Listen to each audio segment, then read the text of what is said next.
dapat ganito yung gawin para ka maka-move on. Hindi ko pala na-experience, ikaw na lang. Ay, talaga ba? Ikaw na lang pala, pass ko na sa'yo. Paano ba mag-move on, Julie? Iba-iba kasi tayo. Totoo naman. Ako kasi mabilis ako makamove on. Wow. Bukod pala sa magaling kang kumanta, magaling ka rin mag-move on. Aha. Hindi, iba-iba tayo ng coping mechanism. Tama. Well, depende naman sa atin yan kung paano natin i-handle yung mga bagay-bagay. Pero, alam mo, mas maganda talaga kung ikaw yung unang magmamahal sa sarili mo ng buo.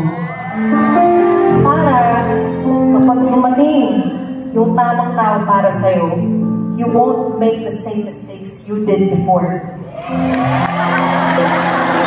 Kaya alam mo, hindi, kasi huwag na iwawalan ng pag-asa na umibig ulit at mag-try na umibig ulit.